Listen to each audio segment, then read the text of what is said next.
tertúlia. Meu boa tarde a todos. Hoje é o dia 29 de janeiro de 2015, quinta-feira.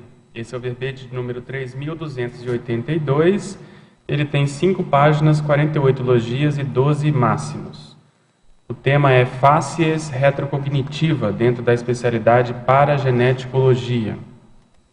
A fácies retrocognitiva é o conjunto de caracteres faciais de determinada consim, cuja aparência, plástica, estética, feição, semblante, aspecto ou expressão foi inspirada, modelada ou influenciada em retrofisionomia humana da própria consciência em vida prévia, sendo capaz de funcionar como atual elemento evocador, atrator e rememorativo para as companhias evolutivas do passado, a fim de potencializar a recomposição grupocármica lúcida dentro da interassistenciologia.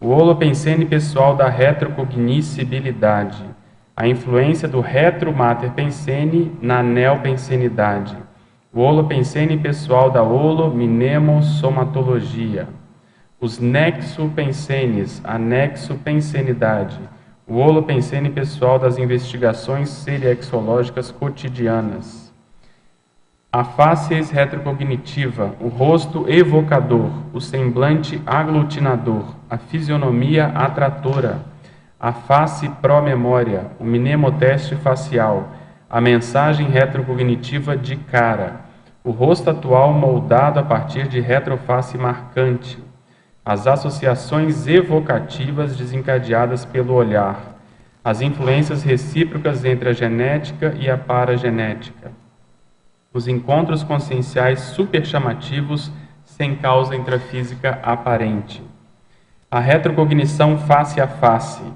o vis-a-vis seriexológico, a holobiografia tete a tete, a retrocognição ambulante, o lembrete seriexológico constante, o espelho passadológico atualizado, os sinais parasemiológicos da retrocognição viva, a fácies retrocognitiva enquanto síntese holobiográfica. E aqui na argumentologia, na página 31, tópico repercussões, nós trazemos 10 variáveis, características ou consequências multidimensionais, seriexológicas e proexológicas capazes de evidenciar a seriedade e importância da fácies retrocognitiva. E no tópico seguinte, holossoma, são listadas 10 variáveis a serem consideradas nas pesquisas da raiz paragenética pessoal.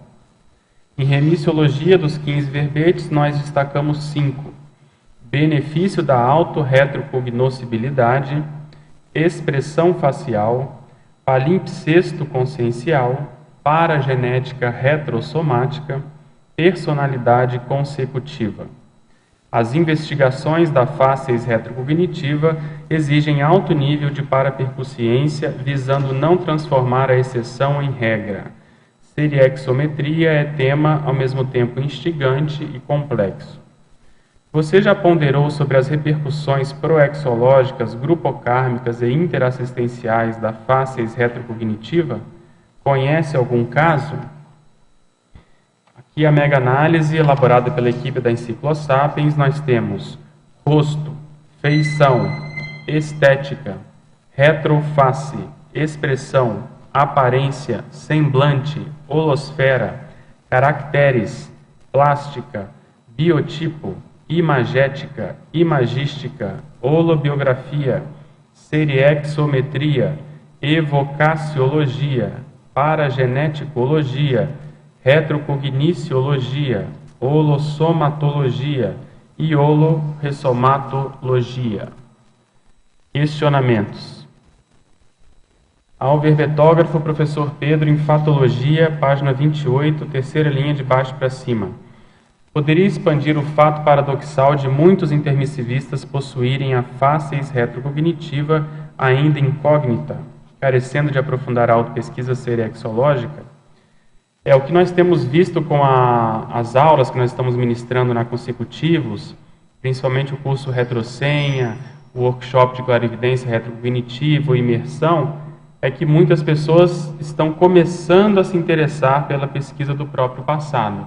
Existe ainda um certo preconceito de algumas pessoas, até gente experiente, veterana, que não vê muita razão de se estudar o passado. E dentre essas pessoas, tem algumas que a gente sabe, já foi comentado até pelo professor Valdo, esse processo da fáscias. Algumas sabem do caso, outras não sabem. Então essas que normalmente dão contra, em geral, ainda tem alguma, vamos dizer assim, alguma dificuldade, não querem assumir alguma coisa do passado. E elas têm essa característica de terem um rosto, uma aparência muito semelhante com um retrossoma específico. Então nós achamos que a pesquisa da face retrocognitiva pode ser um elemento a mais para ajudar na identificação serexológica. A gente até coloca no verbete que isso é exceção. A gente sabe que nas pesquisas serexológicas a aparência não é vamos dizer assim, um fator muito confiável para você dizer que uma pessoa foi a outra, ou é a outra, atualmente. Então, isso acontece muito em função da variabilidade genética, dos fatores intervenientes na constituição do novo corpo. Mas, como é o caso desse verbete, isso pode ser utilizado a favor da pessoa.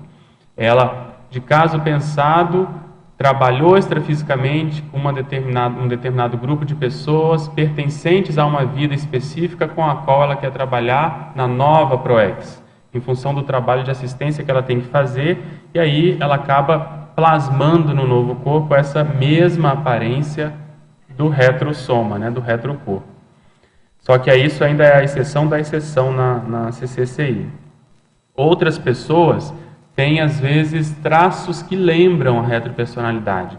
Mas o que nós estamos falando aqui hoje é uma coisa muito semelhante, muito parecida. É cara de um, focinho do outro. Você olhando, você vê que é bem parecido mesmo. Em efeitologia, página 29, segunda linha. Poderia falar sobre o efeito proexológico da autolocalização serexológica? Existe uma relação íntima entre a autodescoberta na Seriex, quer dizer, a identificação de uma personalidade, você saber quem foi, saber o nome, saber a época, o grupo e o que você está fazendo hoje. Porque se essa informação veio para a pessoa, isso não veio à toa, isso tem uma razão de ser. Muitas vezes a própria programação existencial, quando a pessoa estava montando, pensando, planejando, elaborando essa programação existencial no extrafísico, com a ajuda dos amparadores, isso já foi em função de uma matriz do passado, uma matriz composta de acertos e erros, de trafores e trafares. E às vezes é justamente selecionada essa vida mais crítica, uma vida específica, que a pessoa teve uma expressão maior. Normalmente ela liderou muitas pessoas, ela influenciou muitas pessoas. Então esse contato que essa pessoa teve com muitas pessoas, com todos os acertos e erros, ele é muito importante na hora que você vai fazer a PROEX e vai fazer a recomposição, porque você tem que reforçar os trafores, corrigir os trafares e recompor o saldo da conta que você eventualmente tenha com determinados credores, determinadas pessoas com as quais eventualmente a pessoa foi anticosmoética, deu para trás, teve algum erro. Então, essa conexão, o efeito que isso dá na PROEX, ele é praticamente imediato. A pessoa começa a olhar para a vida atual com outros olhos. Os nossos cursos consecutivos visam exatamente fazer essa conexão, quer dizer, olhar para trás, isso dá uma cosmovisão, expande, e a pessoa hoje consegue acertar mais o ponteiro da PROEX. A ideia do curso RetroSem é exatamente essa, a pessoa sair com uma noção, pelo menos, de grupo, época e local. Então, que grupo que ela tem mais relação, por exemplo? O que é? Qual etnia que ela eventualmente teve mais vidas? Que ela ou acertou mais ou errou mais? Enfim, que ela teve essa expressão maior. Que época que isso aconteceu? Em que local que isso foi? Então, às vezes, só da pessoa conseguir identificar esse trinômio, ela já tem material para ela poder estudar. Do RetroSem, a gente tem o curso de imersão laboratorial. A gente está fazendo essa semana e está muito interessante porque a gente conseguiu, mais ou menos, chegar num acordo com a pessoa, considerando todas as pesquisas pessoais que a pessoa tem, aquilo que aparece no laboratório, a clarividência retrocognitiva, houve uma convergência justamente para ela identificar uma época, um local e um grupo. Então a pessoa, o ideal é que ela se torne especialista naquela época, nessa temática, e ela vai começar a ter aí o olhar serexológico, porque se ela admite que fez parte daquilo, ela começa a ver que eventualmente tem pessoas hoje que são daquela época. Então ela tenta localizar, identificar essas pessoas também que, né, compuseram o mesmo cenário, o mesmo enredo, a mesma trama do passado. E isso é fora de série, porque normalmente essas pessoas até podem trabalhar juntos em prol da TARES, né, para fazer a recomposição grupocármica juntas também. Outra coisa, em Pensenologia, página 28, penúltima linha, poderia discorrer a respeito do holopensene pessoal das investigações serexológicas cotidianas? É exatamente isso que a gente está comentando. Se nós conseguirmos ampliar o nosso nível médio grupal de lucidez multiexistencial, de lucidez serexológica, isso vai ajudar todo mundo, porque muitas vezes nós vamos compreender as nossas diferenças, as rusgas, as facilidades, afinidades. Então, aquilo que eventualmente estava importunando a pessoa, estava sendo fonte de conflito, vai deixar de ser, porque ela vai entender a causa desse processo. Então, eu escrevi um verbete chamado Olhar Serexológico, é exatamente para isso, visando a gente o tempo todo estar com essa lucidez serexológica no dia a dia. Então, por que você encontrou uma pessoa? Como é que foi esse encontro? O que ele repercutiu em você? Dentro disso, existem algumas pessoas que nos são mais chamativas. A pessoa que tem a face retrocognitiva, ela naturalmente causa nos outros algum processo mnemônico, principalmente as pessoas que conviveram com ela.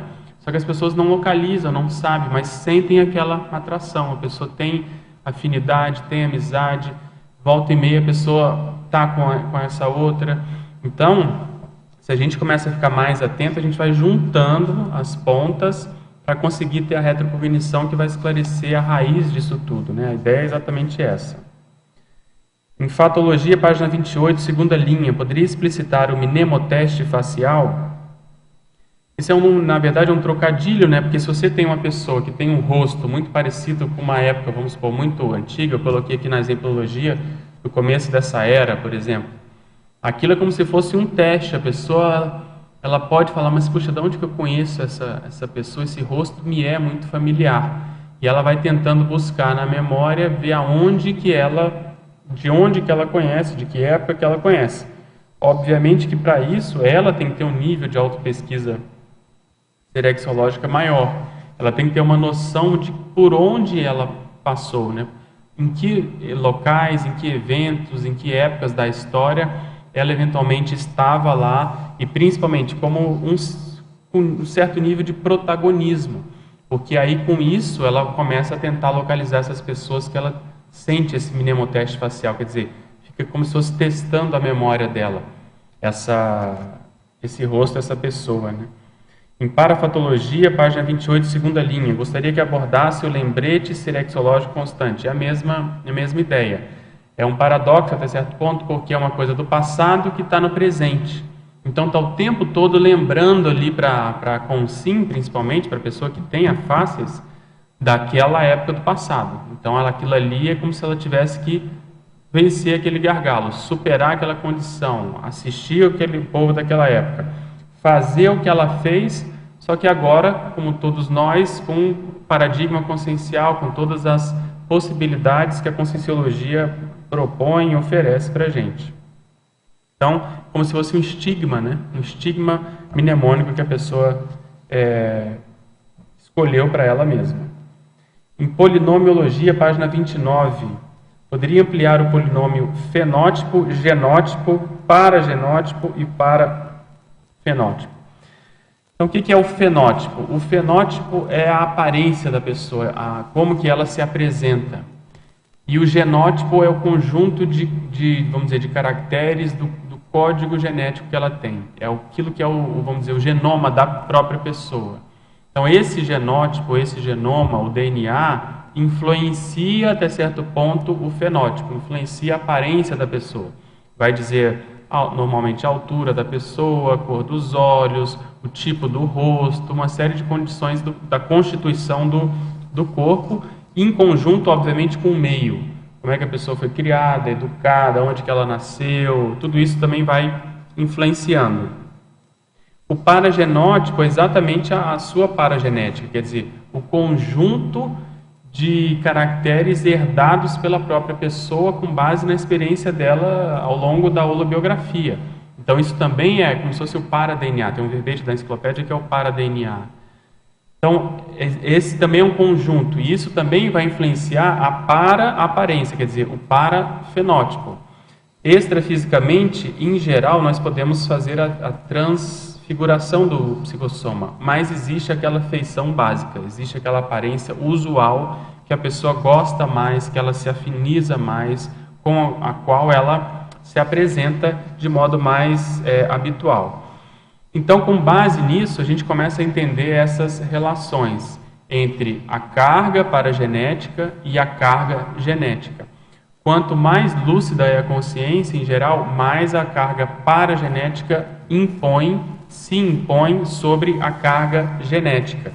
Então, com isso, essas personalidades mais lúcidas, tem vários intermissivistas assim, a gente começa a observar que a aparência física se aproxima da aparência extrafísica, porque a paragenética vem e se impõe sobre a genética. Essas pessoas, em geral, muitas vezes, elas fogem um pouco do padrão da própria família. Você vê vários irmãos, às vezes tem um irmão totalmente diferente ali, e foi a mesma criação, teoricamente a mesma carga genética, né, oriunda dos mesmos pais, mas ele foge um pouco da constituição somática. Então isso, a gente, se for positivo, dependendo do caso, e negativo também, porque às vezes vai para o outro lado negativo, patológico também pode polarizar nesse sentido. Mas a gente está falando do caso positivo. Então, nesse caso, aí tem que se pensar, por exemplo, em macrossoma. A base da constituição do macrossoma é exatamente essa. Então, extrafisicamente, em função dessa transfigurabilidade do psicossoma, as consciências mais lúcidas, elas conseguem fazer essa variação em prol de uma determinada assistência pontual. Mas aqui, no caso, a gente está falando daquela aparência usual, aquela aparência habitual. Poderia expandir, e tem a ver com isso aqui que ele vai perguntar também, poderia expandir o paradoxo da lei da variabilidade genética, selecionar retroface específica? É bem dentro disso. Na hora que tem ali a união do código genético do pai e da mãe, primeiro une, depois divide, e a pessoa herda isso, 23 cromossomos de cada, isso é um processo aparentemente aleatório, isso acontece ao acaso, não se sabe, né? Pela medicina, pela genética, como que isso se dá. E você vê que uma pessoa selecionou, entre aspas, aquela retroface específica, veio com aquele semblante, com aquela fisionomia, muito parecida com uma vida lá do passado, a gente começa a reparar que, na verdade, a lei genética ela é submissa à lei paragenética. O que manda é o holopensene daquela consciex ressomante. Juntamente com as consciex técnicas, o que eu penso? Eles vão criando um holopensene, a pessoa já está extrafisicamente há algum tempo com aquela fisionomia, eles já escolhem, obviamente, os pais de acordo com aquela época, que tem afinidade com aquela personalidade, tudo para ver se encaminha a pessoa para nascer com aquele soma, ou mais parecido com aquele soma específico. Então, essa condição é um paradoxo exatamente por isso. Muitas vezes, como eu comentei, a pessoa tem outros irmãos que têm um jeitão, um rosto, a cor dos olhos, o estilo do cabelo, seja lá o que for, completamente diferente dessa personalidade. E ele pede aqui para falar da exemplologia. Na exemplologia a gente colocou aqui fáceis retrocognitiva androssomática e ginossomática. E a gente deu o exemplo aí da pessoa tendo tido a vida no início dessa era, no primeiro século dessa era. Então, em outras palavras, a gente tem até um caso aqui da colega nossa na CCCI que sabe dessa vida, por exemplo, lá no Império Romano, e ele tem uma aparência muito parecida com essa vida atual. Então, ele está trabalhando exatamente com as pessoas dessa época. Isso pode acontecer com homem ou com mulher. Então, nas pesquisas serexológicas, apesar de, como eu comentei, a gente não dá tanto valor para isso, mas a gente tem que olhar também a aparência. A gente tem um outro caso, que também não dá para divulgar, mas a gente tem, até a professora Jaqueline que fez essa pesquisa, 4 somas da mesma consciência e você vê o estilo do rosto muito parecido. São 4, né? Tem até uma quinta que a gente sabe, mas a gente não tem a imagem desse retrossoma. E você vê que há vamos dizer, a constituição facial, ela é muito parecida. Então, muito provavelmente, essa pessoa, extrafisicamente, também tem essa aparência desses traços, né, básicos. E isso acaba influenciando a genética, a nova genética, a genética atual. Uma coisa que deve fugir a essa regra, obviamente, é quando a consciência vem para ser infiltrada cosmoética. Às vezes ela vem para fazer um trabalho específico, pode ser de mini proex, viver menos, pode ser um trabalho que vai durar um pouco mais, mas um trabalho numa área específica em que ela não quer chamar atenção. E às vezes então ela sucumbe à genética justamente para não chamar atenção e conseguir fazer aquele trabalho. Então, eu acho também, pelas pesquisas que a gente observa na mini tertúlia, o professor Valdo falando, e com base nessa teoria toda, muitos serenões devem poder fazer essa manifestação paragenética mais forte, mas devem abrir mão para deixar a genética aparecer, se mostrar, e ele se manifestar como se fosse uma pessoa bastante comum. Então, isso é o processo do paradoxo do anonimato. Você olha aquela pessoa como se fosse uma pessoa comum, mas intraconsciencialmente, o processo das energias, o processo da lucidez, é uma condição de serenão, de serenismo. Pedro, pode falar. Em relação, vamos dizer, nesse caso aí, que a pessoa lembra de 4 retrovidas. Qual é a relação da última retrovida? Por ter sido a última, ela poderia ter uma força energética maior, por estar mais próximo? Sim. Tanto a última retrovida, como principalmente um período entre essas 2 vidas, né, atual e essa última curto. Quando isso acontece, a gente observa que há uma tendência de plasmar mais a aparência e também assim, o comportamento, certos hobbies. Por exemplo, tem outro caso da CCCI que a pessoa teve esse período curto, ela tinha um cachorro na retrovida, quando ela ganhou um cachorro nessa vida, ela deu o mesmo nome para esse cachorro antes dela saber dessa retrovida. Então, há uma tendência desse processo se repetir. Mas, de modo geral, há vamos dizer assim, essa relação entre a última vida e a vida atual, se não tiver nenhum processo novo de infiltração, nenhuma outra força, vamos dizer, superior a isso, há uma tendência de você ver ali como se fosse uma ligação entre aquele soma, aquele semblante, aquela fisionomia e a fisionomia atual. Mas essa face é mais do que isso ainda, é como se fosse a cópia mesmo. Entende? Uma coisa é você ver que ali realmente tem alguns traços, principalmente os olhos. Tem um outro caso, além desses que eu estou falando, que eu estou lembrando aqui, que o rosto da pessoa atual, essa pessoa até lá do sul, né? O rosto da pessoa atual lembra o retrossoma na infância, engraçado, na juventude, não na velhice. Mas se você pega a foto da pessoa na juventude principalmente, e o soma dela atual, a pessoa já tem mais de 50 anos, você olha e você vê que é bem parecido. Então, dentro desse assunto tem muitas variações desse tema, mas ainda não é essa face retrocognitiva. Ali é bem... Os 2 adultos são assim, uma cópia do outro. Okay? Pedro, poderia falar um pouquinho mais como que a gente poderia identificar na fatologia segunda linha, de cima para baixo, a mensagem retrocognitiva de cara? Essa condição, ela pode ser...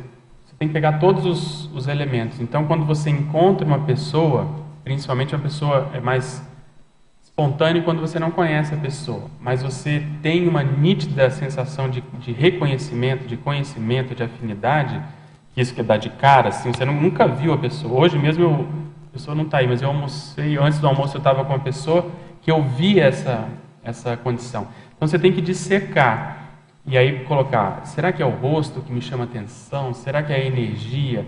Será que é só o olhar? Será que é o assunto que a gente estava falando? Então você tem que fazer essa dissecção e tentar ver, com base vamos dizer assim, no assunto, com base naquilo que você conhece da pessoa, naquilo que você conhece de você tentar ver aonde que vocês se cruzaram. Por exemplo, nesse caso, a pessoa que a gente estava falando, ela tem uma raiz que ela sabe na Rússia. Então, aí eu penso, será que eu tenho alguma conexão que eu não sei? Será que porque essa pessoa depois viajou e esteve na França, será que é de lá? Será que não tem nada a ver, que é o assunto que ela se envolveu? Aí você começa a tentar ver, mas o fato é que essa mensagem de cara, ela aconteceu, esse reconhecimento de cara, ele se deu. Aí você tem que tentar ir dissecando, porque quando você consegue ver esse link, aí você puxa esse fio da meada e vai aprofundando. Por exemplo, se foi na França, aí eu vou ver o parassociograma do Littré. Se foi lá na Rússia, eu vou perguntar, por exemplo, o Leonardo Firmato estuda a Rússia, a Ana Firmato, a própria Laura tem relação, então eu vou ver se essa pessoa também tem relação com esses outros. Enfim, a gente vai tentando situar, né, com base naquilo que a gente tem, que é muito pouco, mas você já tem pelo menos algum elemento para você se apoiar para começar a pesquisa. Aí entra naquilo que você falou, que primeiro a gente tem que conhecer um pouco da nossa retrovida para poder localizar a pessoa no local, no tempo. Para você ter elementos, né? E isso não é fácil, é difícil você saber ter assim muitos dados. Uma coisa que a gente está fazendo na Consecutivos, que a ideia é ajudar todo mundo, a gente está tentando, com o projeto do Parassociograma 1100, a gente ter assim como é que eu posso dizer, uma linha geral do nosso grupo, com base nos círculos intelectuais, com base nos movimentos que foram feitos, sobre os quais a gente já conhece alguma coisa.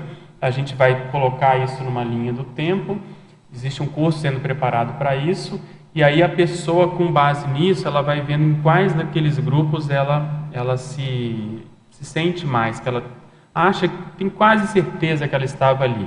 Se ela tem essa quase certeza, ela vai começar por esse grupo, a estudar esse grupo. Por exemplo, a gente teve o último acoplamentário aí que eu estava, sobre retrocognições, a gente fez uma dinâmica em que nós pegamos 7 desses grupos e dividimos a turma com base em sorteio. Então, aquilo ali a pessoa vai estudar, na verdade, o que ela acha que ela tem que está de acordo com aquele grupo. Então, um dos grupos era iluminismo, por exemplo, lá da enciclopédia. A pessoa hoje tem que ver o nível de afinidade que ela tem, vamos supor, com a França, com o processo de enciclopedismo, com o processo intelectual, com o processo da liberdade de pensamento. Enfim, ela vai vendo, vai estudar aquilo, ver se bate. Se não bate, ela tem que ver por que não bate, se tem um outro grupo que ela tem mais interesse e assim por diante. Então, igual a esse, a gente fez 7 condições. E nesse curso que a gente está montando, a ideia é exatamente fazer essas dinâmicas para a pessoa começar, meio que como quem não quer nada, a ter contato com determinados holopensenes do passado. Outra coisa que vai ajudar nisso, que também é vamos dizer, um indicativo de que a gente está no caminho certo, foi quando os amparadores falaram para a gente fazer o baile retrocognitivo, né, através do professor Valdo. Então, nesse baile é exatamente isso, a pessoa é obrigada, entre aspas, a escolher uma época, um personagem, ela vai ter que, né, se vestir, né, incorporar literalmente aquela condição. Então, para isso, ela tem que fazer um mínimo de pesquisa histórica, né? Tem uma comissão na Consecutivos que está mexendo com uma oficina pré-baile. E nessa oficina, a ideia é exatamente ajudar as pessoas a se localizarem, pelo menos por afinidade, de roupa, de época, de país.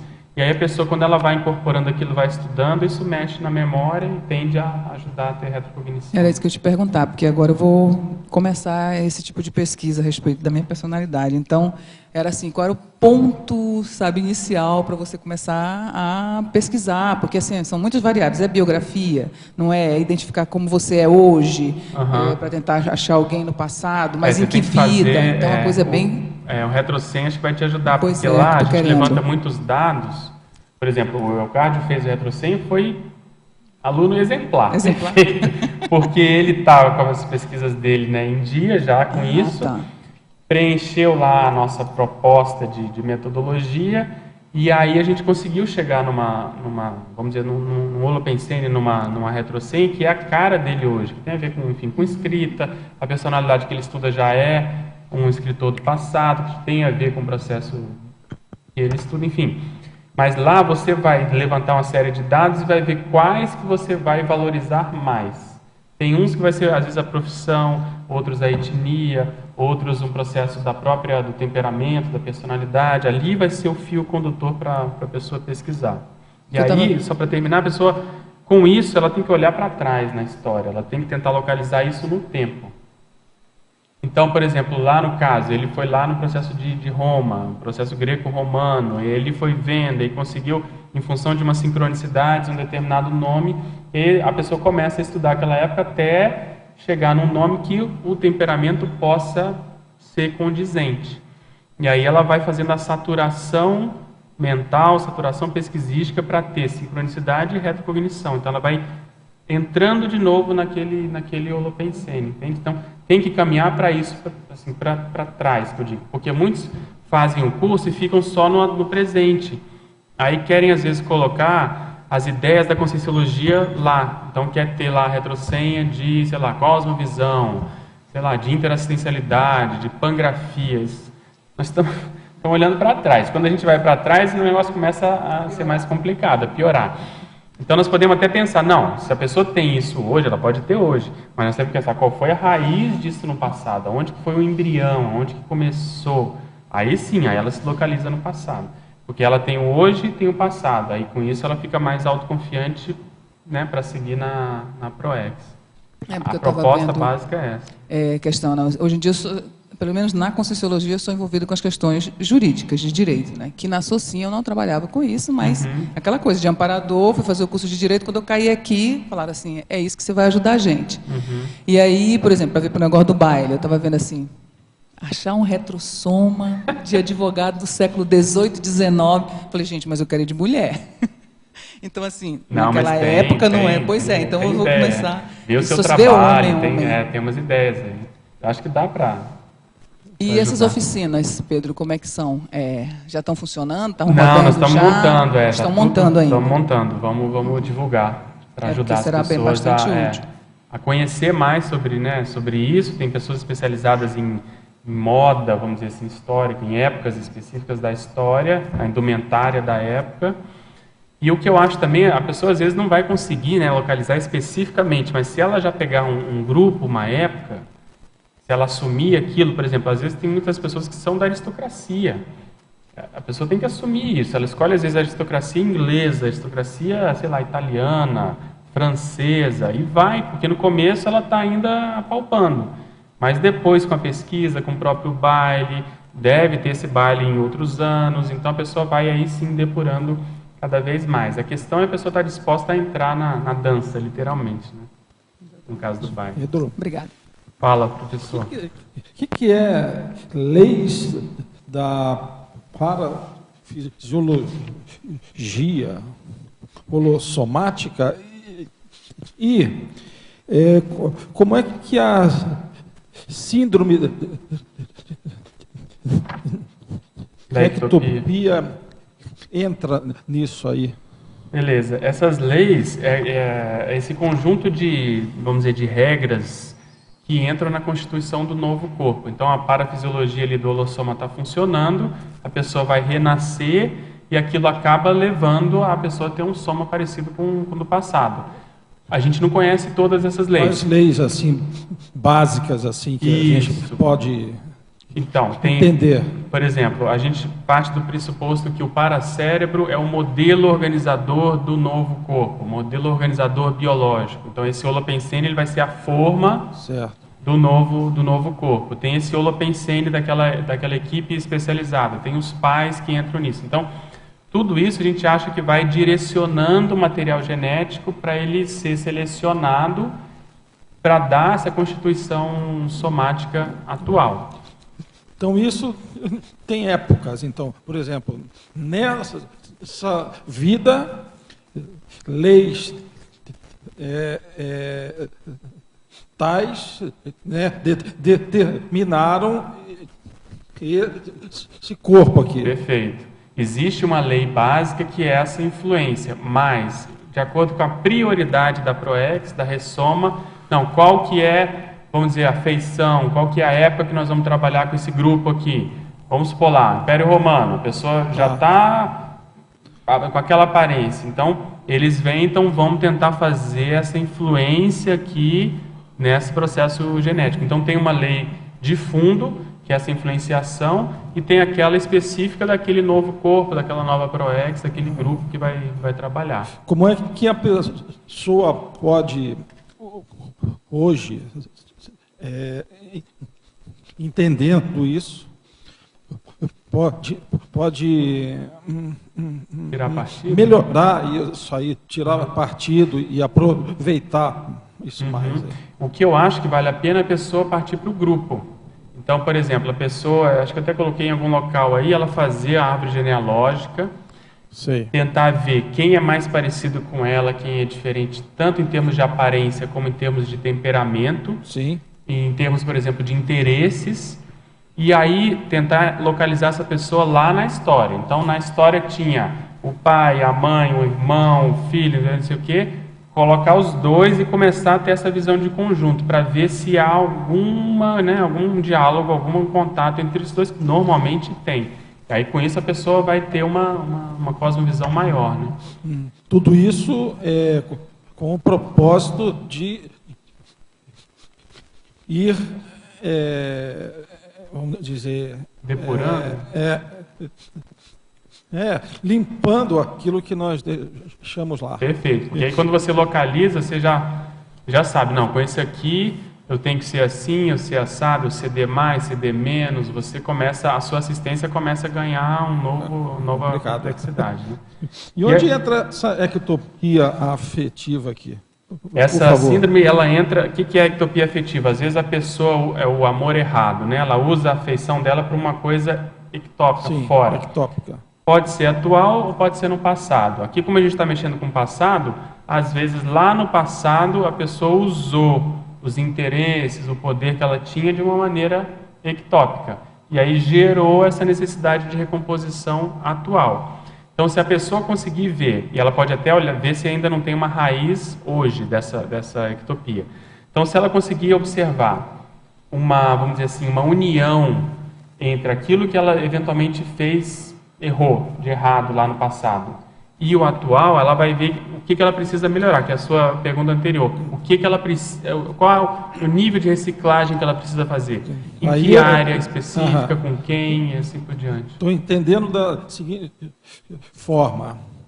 Eu era bom em usar um atributo meu, porém eu usava ele errado. Perfeito. Hoje, com a base lógica, eu posso usar esse mesmo atributo, porém de uma forma certa. Perfeito, exatamente. É isso. E é isso que as pessoas... Perfeito. É isso que as pessoas têm dificuldade às vezes. Elas não percebem isso que você comentou, que é o mesmo atributo, só que lá, em função do contexto, da mentalidade, de uma série de condições, foi usado de maneira errada, ectópica, anticosmoética. Mas ela tem aquilo desenvolvido, ela só precisa qualificar, tirar o mofo, melhorar, e ela vai conseguir usar isso hoje. Como é que entra essa palavra contexto com relação... São as leis aqui. Então, o contexto, ela vai entrar qual é o contexto, qual é a demanda atual. Então, por exemplo, a pessoa está lá no extrafísico. É que está alterando aqui o campo, eu estou tentando... Isso, então, a pessoa está lá no extrafísico, ela se conscientizou, vamos supor, dessa vida, ela fala, puxa, com toda a mentalidade da época, com tudo, eu vacilei ali, eu errei. Sim. Então, o que eu preciso fazer? Preciso saldar essa conta. Então, como que eu posso potencializar isso? Aí vai entrar a lei da parafisiologia. Extrafisicamente, o psicossoma tem condição de se transfigurar. Então, o amparador chega para a pessoa e fala assim, vamos rever o povo daquela época que está lá, às vezes preso, mas seria bom você ir do fulano de tal. Então, vamos lá, concentra. Aí você se transfigura naquela pessoa, vamos supor, de poder, que tinha autoridade na época. Sim. Vai lá e faz assistência. Quando a pessoa, vamos supor, te vê, aquilo vai gerar um impacto. Só que você vai estar diferente. Você vai estar com uma energia mais... Com a cabeça... Perfeito. Cabeça nova, atual. Hoje aqui, com outras ideias. Exatamente. O conteúdo renovado, a forma antiga. E aí isso vai ajudar, porque você vai fazer assistência direto para a pessoa naquele contexto, como se fosse naquele contexto da época.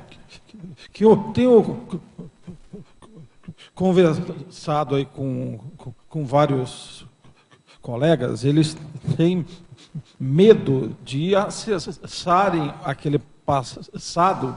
Por quê? Porque hoje eles têm outra cabeça.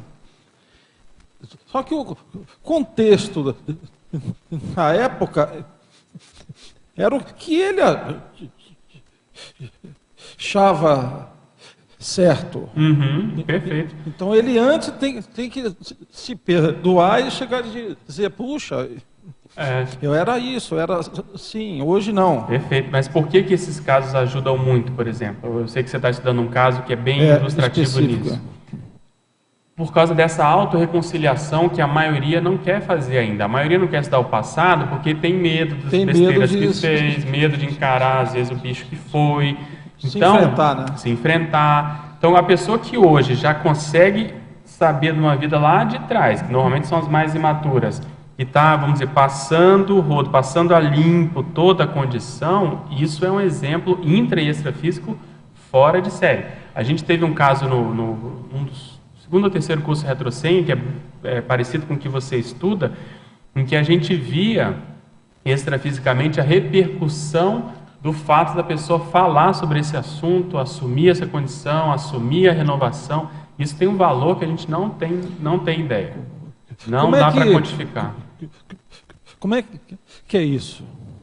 Isso é o seguinte, você imagina a pessoa hoje nessa vida está pagando vamos dizer, os pedágios em função de tudo aquilo e está mantendo a sanidade, mantendo o trabalho na ProEx, mantendo tudo que ela está fazendo, sabendo de tudo que ocorreu lá no passado, que ela estava envolvida, que ela fez e deixou de fazer. Então isso, as consciências todas também estão sabendo. Então isso cria uma evocação natural. Então, só que a pessoa está bem, consegue lidar com isso, não se vitimiza, não vira a cara, não finge, né? Fecha os olhos. Então ela está dando esse exemplo. E aí todo o processo de vamos dizer assim, superação reverte, vamos dizer assim, reverbera nas consciências e consciências. As consciências começam a ver, se aquele cara lá daquela época que fez tudo aquilo, hoje conseguiu, tá, sabe, saindo por cima, saindo do buraco, dando exemplo e falando, e outra coisa, fazendo piada, então, que eu preciso fazer mais? Entende? Que isso para mim, eu sempre falo, a pessoa às vezes passa a perna em muita gente que teoricamente, aparentemente está melhor, mas que não está fazendo muita coisa no nível de profundidade que essas pessoas estão fazendo. Pelo que eu tenho hoje, que eu passo, é o seguinte, eu tenho que dar muitas explicações por que eu não sou mais aquele que eles gostavam. Perfeito. Então, aí que está. É isso mesmo, a pessoa vem esperando que você seja aquele padrão, líder, aquela pessoa, e você tem que falar, não, se passaram aqui 2 milênios, sei lá, muitos séculos, algum não interessa, algum tempo, e aí a pessoa tem que se atualizar historicamente, serexologicamente. Então isso é um super exemplo. Tá. Professor Pedro, a face retrocognitiva pode indicar a existência de uma personalidade consecutiva? Pode, é isso que nós estamos falando aqui. Ou uma identidade extra? Pode também, pode caminhar para uma identidade extra. A tendência natural é exatamente essa, a pessoa vai fixando uma imagem, só que normalmente essa imagem já é de assistência, ela já é reconhecida pela assistência que ela fez no passado. Então, extrafisicamente, os assistidos já chamam essa personalidade, essa consciência, por esse retronome. Então, uma coisa pode caminhar com a outra, sim. Poderia comentar se há algum caso de semelhança dos semblantes da consciência atual com 2 ou mais semblantes pretéritos? Eu dei o exemplo da professora Jaqueline está estudando, a gente está consecutivos colocou um do lado do outro ali, a gente tem isso sim. A fáscias retrocognitiva pode ocorrer em relação a mais de uma ressoma passada? Pode. A nossa hipótese é que exista uma matriz paragenética básica, que é aquela que eu estava comentando. Isso acaba influenciando, quanto mais lúcido, se não tiver infiltração, não tiver trabalho extra, se não tiver alguma demanda da Reurbex, há uma tendência de se manter aquele padrão. Só que, como eu comentei, a fáscias é mais específica ainda, não é que lembra, é bem semelhante, é bem parecido com o outro. Muito idêntico ao outro, na verdade. Professor Pedro, tive 2 retrocognições em que me reconheci a personalidade observada. Contudo, alguns anos depois, tive um fenômeno de clarividência no espelho e me vi como uma outra pessoa que não estava nos primeiros fenômenos, mas soube ser do mesmo círculo social anterior. O primeiro impacto foi perceber a semelhança dos semblantes.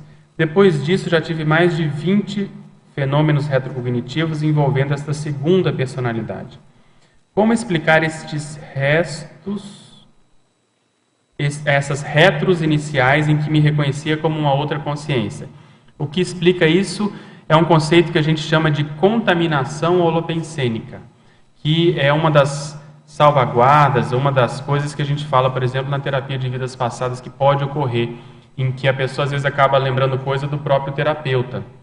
Como você está num holopensene, você às vezes acaba acessando coisas do holopensene, mas não especificamente suas. Então, por exemplo, você conta que você teve esse acesso, tinha uma ou mais pessoas ali. Às vezes você começa a lembrar na sua memória e as coisas se confundem. Você acha que era um e você pode ter sido outro. O que eu acho que vale a pena é você aprofundar, não ir no bico dessas suas experiências ainda. Registra tudo, continua fazendo as suas pesquisas e vê se essas confirmações elas vão realmente te conduzindo para essa segunda personalidade, que parece que é o que está acontecendo. Mas todo o cuidado que a gente tem é da contaminação holopensênica, porque quando vem o holopensene, aquilo te pega. E tinham muitas pessoas naquela época, muitas emoções envolvidas, então isso pode acabar gerando essa dificuldade de discernir quem foi quem é quem, o que aconteceu naquela condição. Professor Pedro, em fobiologia, gostaria que aprofundasse os medos oriundos da ignorância serexológica pessoal. É isso que o professor Francisco estava comentando aqui. A pessoa não quer ver o que ela fez ou deixou de fazer no passado, e ela prefere argumentar que isso não é importante, não é prioridade, o que passou, passou. A gente sabe que isso é fato. Mas, ao mesmo tempo, quando você tem esse acesso, você tem uma possibilidade de ajudar muito mais, de entender muito mais, de ser mais útil para o maximecanismo. Então, o que explica isso, muitas vezes, é a falta de estrutura intraconsciencial que a pessoa tem hoje. Porque se ela acessar, às vezes pode piorar a condição dela. Como eu estava comentando antes, não é todo mundo que tem condições de saber e suportar o conhecimento e a repercussão, principalmente, dessas informações. Porque evocação significa você chamar essas pessoas pela energia. Então, às vezes, aquela condição está quieta, a pessoa não está lembrando, é uma das causas da lei da série X, que a pessoa não lembra, ressoma aqui, não lembra de nada, é justamente para oportunizar uma vida nova, para a pessoa se fortalecer, ficar bem, superar os traumas. E aí, quando ela tem condições, ela começar a revisitar o próprio passado e ir entendendo os porquês de hoje. Mas se a pessoa não tem, ela é muito frágil, débil, tíbia, pusilânime, ela não vai querer saber de passado. Às vezes até tem medo de estudar o próprio passado. Tem muitas fobias que são, para não dizer todas, mas assim, aquelas mais incidentes, profundas, incapacitantes, que a base é totalmente serexológica. Eu estava até discutindo com a Cris ontem um caso, a gente estava debatendo e vendo uma pessoa que estava comentando de uma outra que tinha muito medo de pássaros, de pena, não podia pisar numa pena, aquilo mexia com a pessoa, ficava totalmente alterada. E ela teve retrocognição em que ela viu que numa delas ela era uma criança que estava andando uma fazenda, caiu num buraco, e nesse buraco estava cheio de galinhas já que estavam também andando e caindo ali. Era um local mais afastado. E a pessoa dessomou ali com bicada, né? A criança dessomou com bicada de galinha.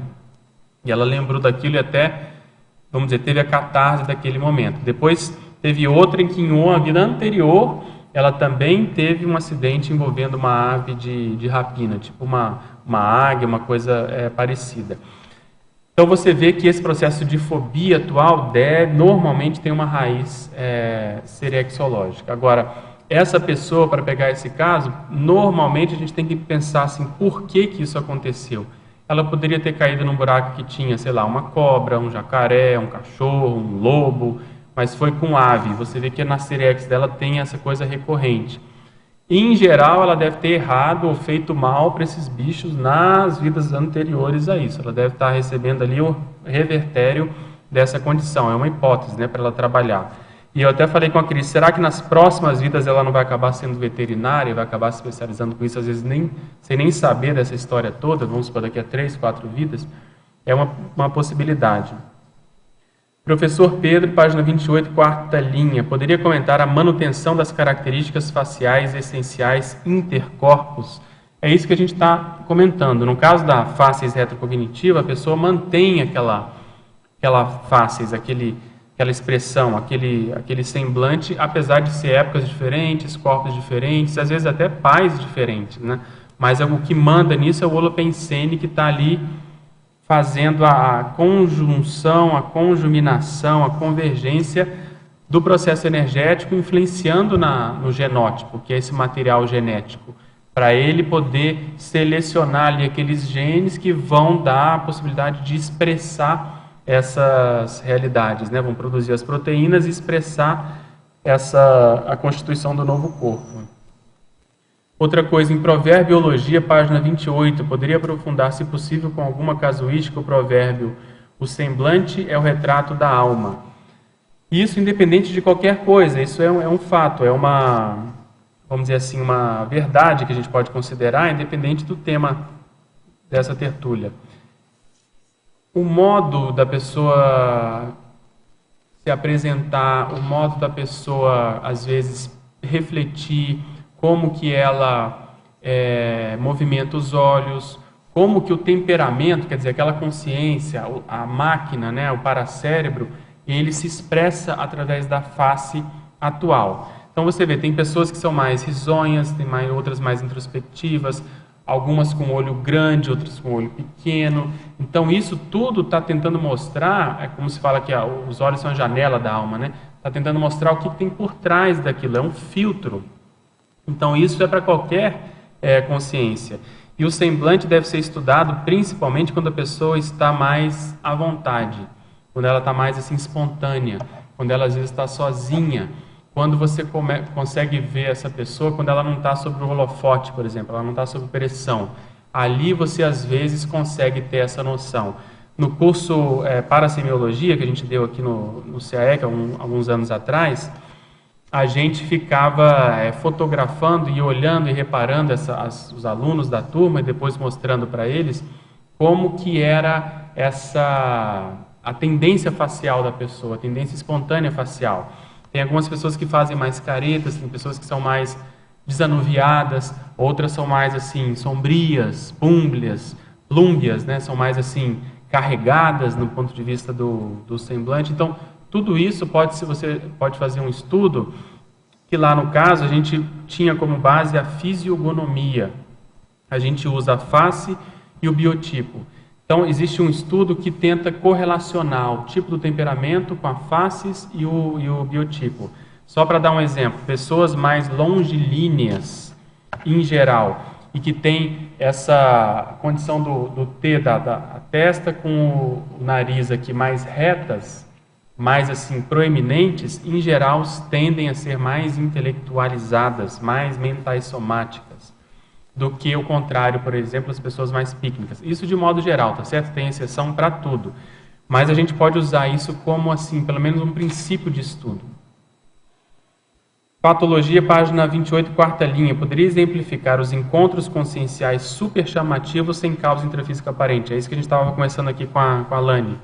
Então você às vezes tem um encontro que você não sabe por que ele é tão chamativo, né? Intrafisicamente você às vezes não conhece a pessoa, não tem nada que te ligue, mas você sente uma afinidade muito grande.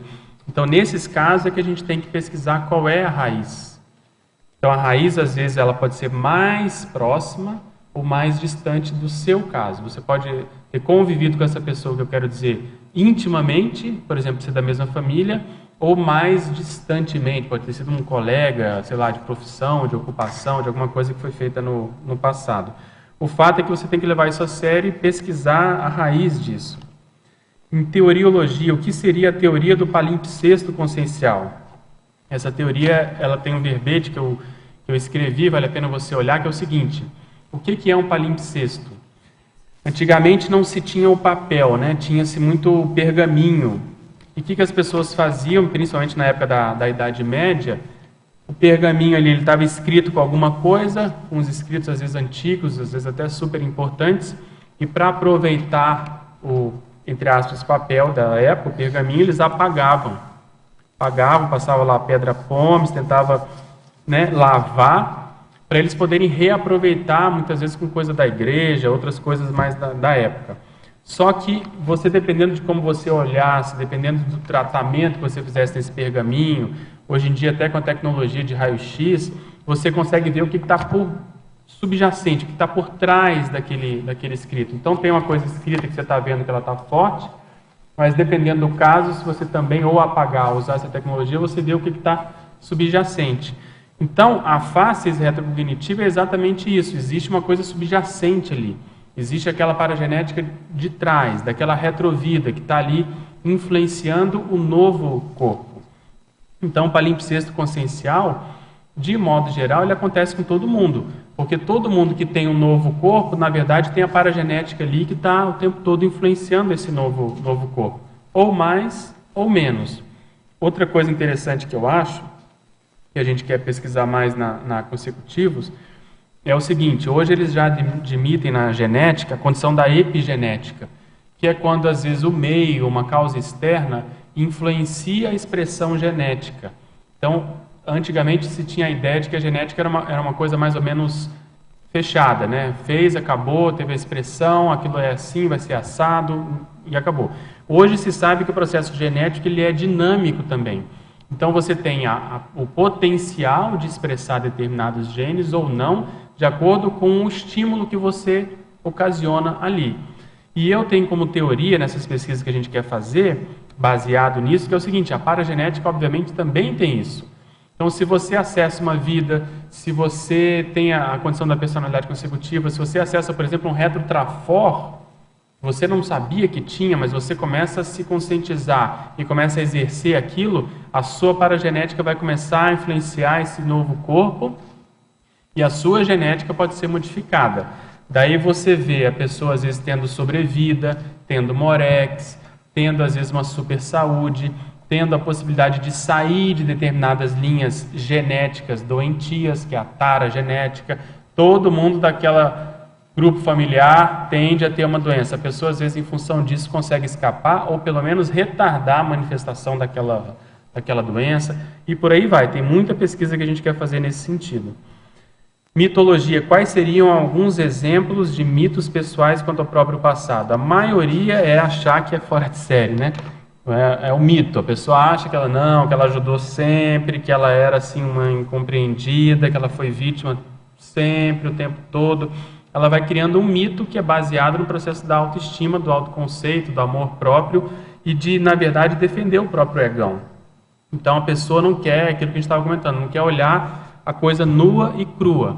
Quando você tem um fato retrocognitivo confirmatório de uma vida que tem nome, CPF, época, o que fez, deixou de fazer, ficou registrado na história por N historiadores, a pessoa ela é obrigada a engolir essa realidade. E a maioria não quer ficar nessa romantização, nessa ideologia, vamos dizer assim, idealização do próprio passado.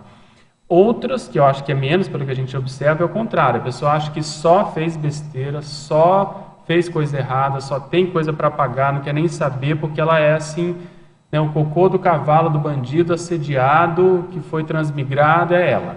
Então, isso também é um excesso. A gente observa que no processo do passado, aquela realidade se impõe, existem, obviamente, como tudo na vida, coisas muito legais, positivas, e coisas também muito sérias e muito críticas.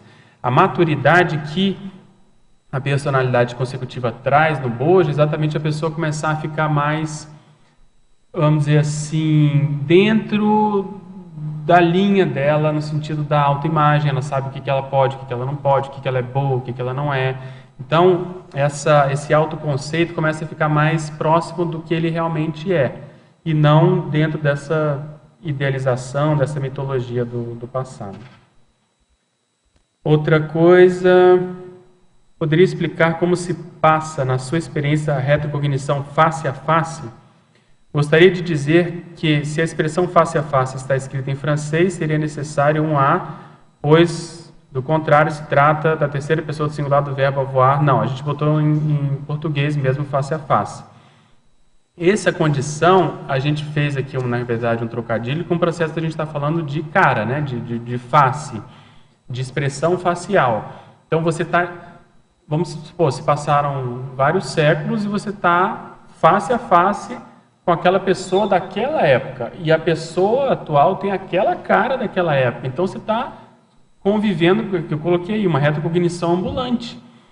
Aí vem, se você faz clarividência facial com essa pessoa, se ela faz dinâmica, se ela participa dos cursos de campo, na TENEPS tem muito isso, há uma tendência disso, que é o que você está pedindo aqui, isso se potencializar, porque você já está com meio caminho andado. Porque nesse curso que nós vamos dar, até vou pegar o gancho aqui, clarividência retrocognitiva, dia 7 de fevereiro, vai ser no discernimento.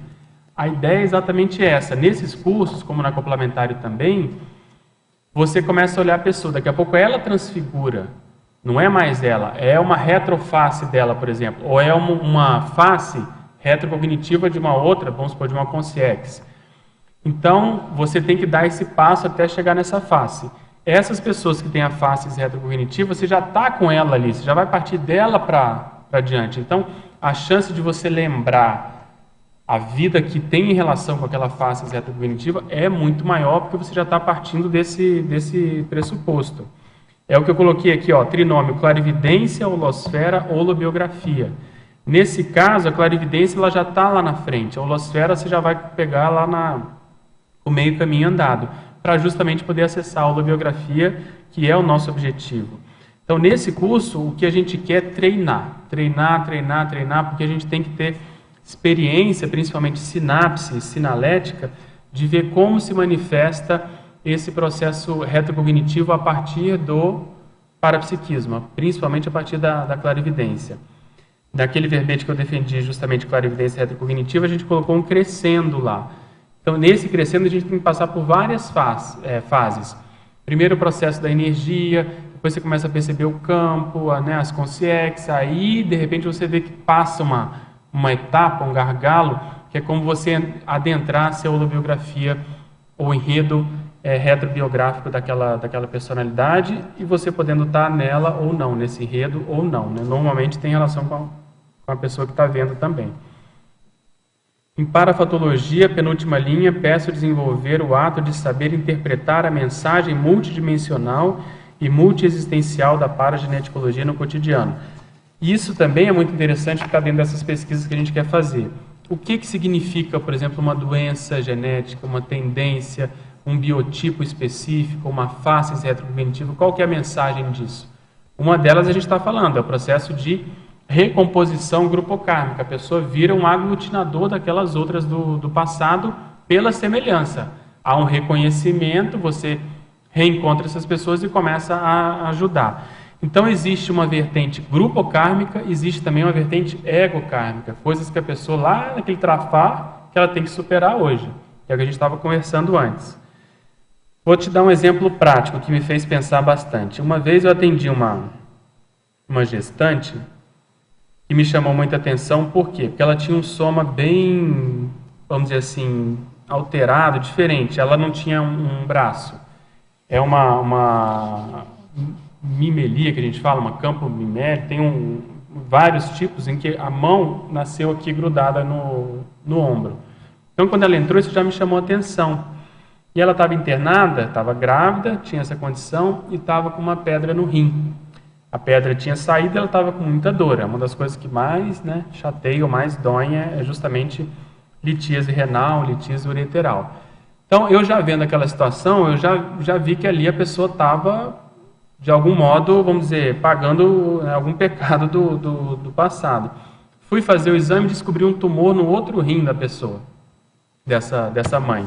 Então, você vê, ela tem a condição genética, ela tem uma tendência genética a ter pedra, ela tem uma tendência genética, no caso, a ter problema no rim, que foi um tumor no rim que a gente viu, e com uma criança na barriga, era já a terceira ou quarta tentativa, já tinha tido alguns abortos e ela já era mais velha, já tinha quase 40 anos. Então, eu fiquei pensando, qual é a mensagem para a genética nesse caso? Entende? O que será que ela...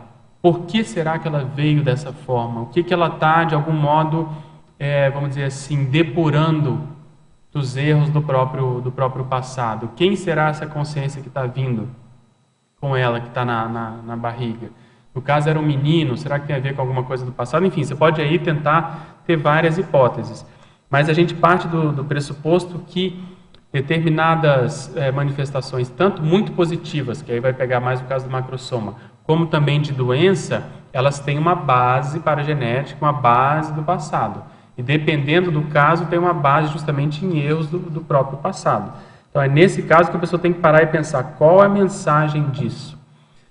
Eu estava conversando também com a Cris ontem sobre algumas pesquisas que ela está fazendo, e eu perguntei para ela ontem, mas qual será a mensagem disso? Porque a mensagem você pode ter vários níveis. Um deles é o que a gente estava falando lá, no caso com ela. Um deles é a fulana que estava pesquisando ser a retropersonalidade. Mas quais outras mensagens pode ser? Por exemplo, ela pode participar do grupo, ela pode ser da mesma época, ela pode ser da família, enfim, você expandir essa condição da mensagem além do óbvio, além daquilo que você acha que é o óbvio. Isso te dá mais ideia para você poder expandir, e às vezes é isso que os amparadores querem, para a pessoa pensar um pouquinho mais, de modo mais abrangente, e aí ela consegue unir as pontas com a vida atual. Sinergismologia, poderia explicar o sinergismo imagética e imagística em relação ao tema? Sim, o que é imagética? Imagética vem de imagem. Imagística de imaginação. Você vê uma imagem. A pessoa, por exemplo, que te causou um certo reconhecimento. Aquilo é a imagem que está te causando. Aí você vai usar a sua imaginação. De onde que eu conheço essa pessoa? Será que eu já vi essa pessoa nessa vida antes e eu estou confundindo? Será que é de uma retrovida? De onde é que vai ser? Mas quem que essa pessoa me lembra? Então você vai usar a sua imaginação no sentido orientado. E aí o cuidado todo que tem que se ter é para não viajar na maionese, porque a imaginação pode pegar esse veio e a pessoa começar a delirar, começar a ter certezas baseadas em imaginação, que a ideia não é essa. A imaginação ajuda nas hipóteses. Será que é isso? Será que é aquilo? Será que é aquilo outro? Ela vai expandindo uma abstração. E aí a pessoa deixa isso em aberto, até ela ter confirmações baseadas ou em retrocognições, ou em outras sincronicidades, em outros fatos que possam ajudá-la. Mas existe uma relação muito grande. Por exemplo, você vê um rosto e vê qual foi a primeira ideia que te veio na sua imaginação. Então, às vezes, isso pode ter relação também com o Holopensene ali. Poderia comentar a sua experiência com o tema essa que a gente está comentando aqui. Esse verbete nasceu de um caso que o professor Valdo abriu, de uma pessoa que tem essa condição da fáscia retrocognitiva, e a gente foi ver, tem várias outras que também, de um modo mais intenso ou menos, também tem essa similitude intercorpos, né? Mas nesse caso que a gente está falando é mais assim profissional, porque a pessoa fez isso de caso pensado antes de ressomar. Justamente por quê? Porque ela quer quitar mais rapidamente os débitos do próprio passado e servir de exemplo para esse povo todo com o qual ela teve relação. Professor Pedro, em fatologia, quarta linha, poderia comentar as influências recíprocas entre a genética e a paragenética? É isso que eu estava comentando. Para mim, isso é mais sério do que a gente pensa. Porque, em geral, eu, pelo menos, imaginava assim, tem a paragenética, ela influencia a genética e aquilo, mais ou menos, vai se manter. Mas há uma tendência disso se perpetuar ao longo da existência. dependendo do nível de lucidez que a pessoa tenha. Por exemplo, a pessoa às vezes teve uma experiência projetiva muito séria, que ela foi numa Comunex avançada, ela teve um extrapolacionismo. A repercussão disso na paragenética dela e consequentemente na genética dela é muito sério. Então, eu acho que isso precisa ainda da gente pesquisar mais. Gostaria também que comentasse os sinais parasemiológicos da retrocognição viva. Parasemiologia, o que é? É o conjunto de sinais e parasinais. Então, quando você pode escolher uma pessoa para você estudar isso. Você vai fazer esse estudo, você tem que listar tanto os sinais físicos, por exemplo, nesse caso de faces. Tem várias caras e rostos característicos. Na medicina, a gente estuda as faces relacionadas à doença. Então, vou te dar um exemplo. A pessoa que nasce com a síndrome de Down. Então, maior ou menor grau, mas todos eles têm um modelo, vocês concordam? Tipo assim, a orelha tem uma implantação baixa, o olhinho é mais puxado, o nariz normalmente não tem o osso, ele é um pouco mais achatado. Então, essa face mongoloide, do mongolismo, antigamente era falado assim, tem um padrão ali. Então, você pode pegar isso, que é uma condição que é uma doença genética, tem várias outras, por exemplo, a pessoa que toma muito corticoide, ela tende a ficar com o rosto mais redondo, que é a face cushingoide, que vem de Cushing, que foi um pesquisador. A face leonina, da pessoa que tem doença de Hansen, que tem lepra, tem vários tipos. A face hipocrática, que é a face do moribundo, que é a pessoa que vai dessomar, a face renales, enfim, tem várias. Então, com base nisso, você vê padrões dessas pessoas que têm a mesma doença e isso vai para o rosto e o rosto, a cara, acaba assumindo a mesma feição.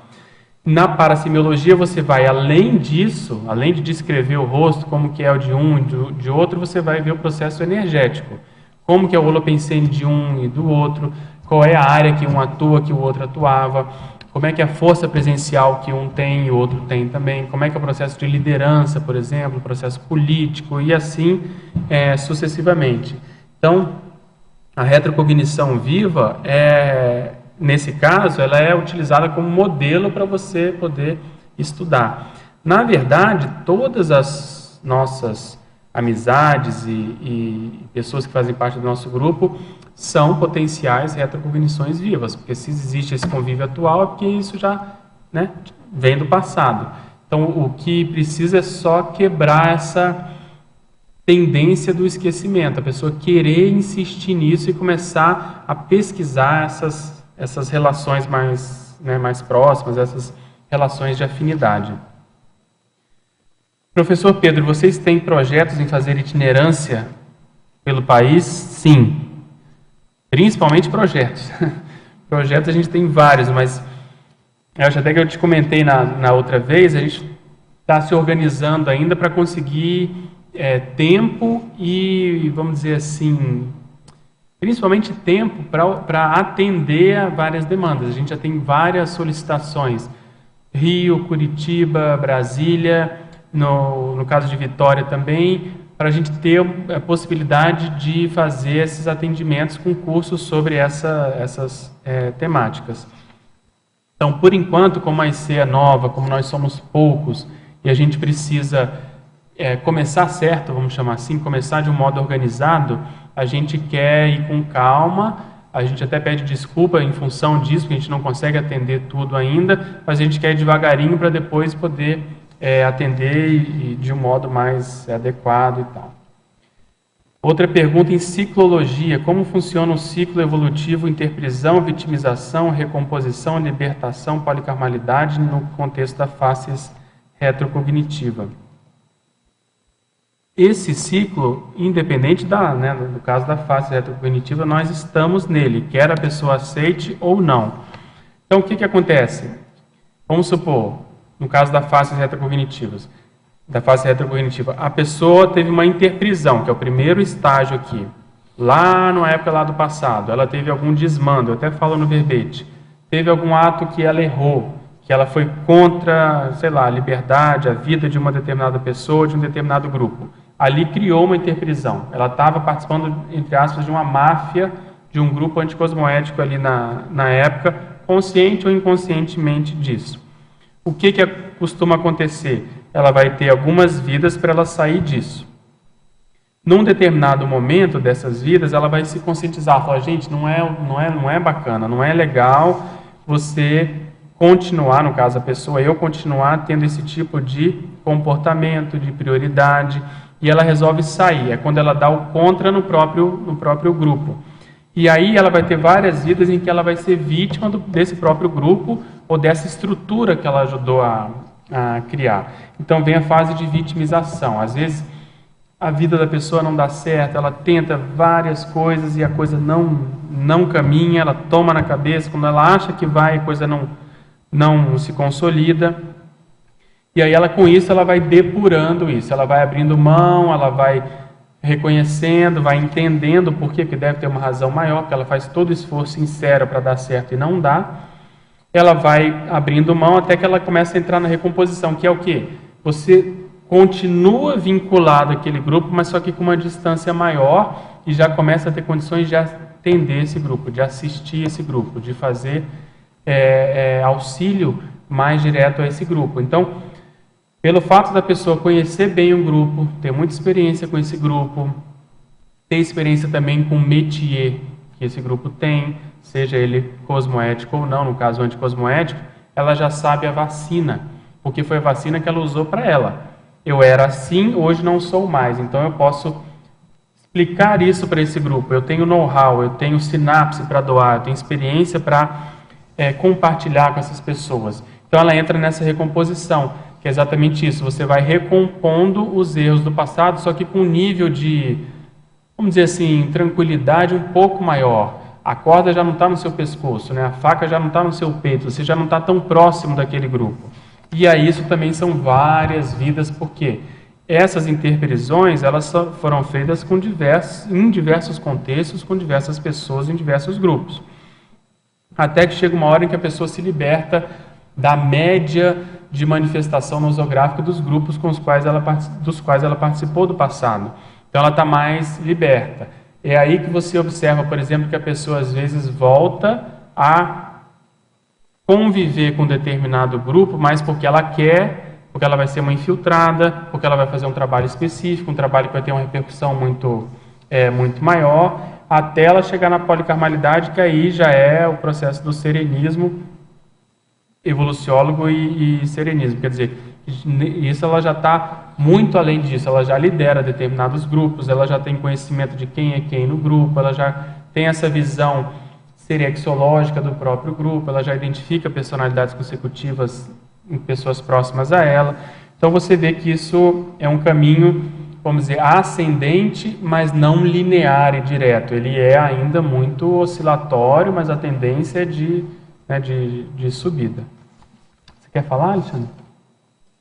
Pode falar. Agora que eu ouvi. É coisa vocês gritam aí que eu... Apertei o play aqui. Alguns casos de casais, isso foi estudado há algum tempo, que depois de viverem muitas décadas juntos, começam a ter semelhanças, não só no comportamento, na atitude, mesmo a nível de alguns traços intraconscienciais que começam-se pelo menos a manifestação desses traços a assemelhar-se bastante, inclusive da face. Sim. Ou seja, isso mostra que existe alguma plasticidade possível mesmo no soma atual. Perfeito. E a questão que eu coloco é que se a matriz paragenética for muito forte, muito expressiva, tendo, por exemplo, uma relação com uma vida crítica ou uma vida-chave, será que isso não se pode manifestar vida após vida na criação do novo neossoma de uma forma intensa também e haver essa materialização dessa matriz? Sim, se eu estou entendendo, você está perguntando se isso tende a se manifestar no novo corpo, essa matriz no novo corpo. Tu já falaste um pouco sobre isso. Sim, perfeito, eu acho que sim. E aí, eu acho que até que obrigado, a tendência é essa. Se a pessoa vai evoluindo e ela vai tendo um mater pensene mais forte, uma lucidez maior, aquilo vai se fixando cada vez mais. Então, a tendência dela não sucumbir a doenças genéticas, mas vai ter macrossoma, vai tendo macrossoma dali por diante o tempo todo, nas próximas vidas, e aquele jeitão facial e da aparência, do biotipo que é dela. Esse é um padrão, acho que sim. Ela pode sair desse padrão, como a gente comentou, ela às vezes pode se infiltrar, querer ficar muito parecido com os irmãos, com a gente da família, ela pode fazer um trabalho específico, pode ter esse caso de face retrocognitiva que ela acessa uma vida lá de trás, que ela quer ficar bem parecida com aquela que às vezes até originou essa matriz, mas é diferente porque houve essa evolução, enfim. Acho que ela pode jogar dentro dessa... Mas aí já numa condição mais homeostática, num padrão evolutivo maior, ela já começa a comandar, já começa a participar nesse processo de uma forma mais intencional. Eu acho que sim.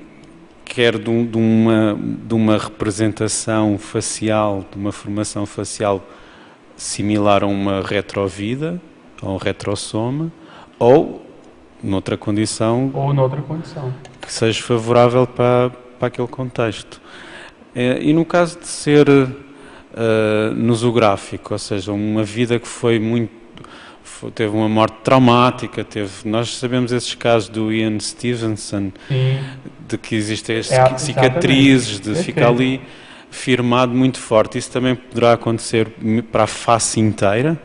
Acho que sim, principalmente, aí eu não sei se é tão a fisionomia, mas, por exemplo, problemas faciais, problemas de doenças, por exemplo, paralisias de nervos faciais, enfim, tudo que envolva a nosografia, aí no caso da face ou do soma inteiro. Uhum. Mas se a pessoa teve algum estigma na face, do passado, estigma, né, patológico, uma doença, vamos supor, a pessoa recebeu um tiro, uma flechada, a gente viu um caso aí também, uma discussão que a pessoa estava fazendo uma escalada e teve uma avalanche, aquilo foi na cabeça dela, e ela na vida atual tem uma dor de cabeça, uma enxaqueca que ela não conseguia entender, que ela atribui a isso. Então, o processo todo desses estigmas é a mesma linha, só que é do lado patológico, isso aí sem dúvida.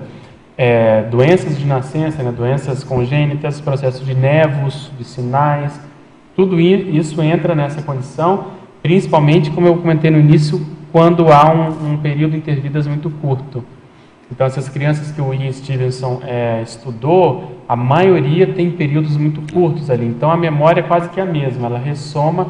Inclusive, falar nisso, nós vamos ter aqui retrocognições na infância, que vai falar sobre isso. A professora Rita Savaia, dia 7 de março de 2015, vai explorar essas condições.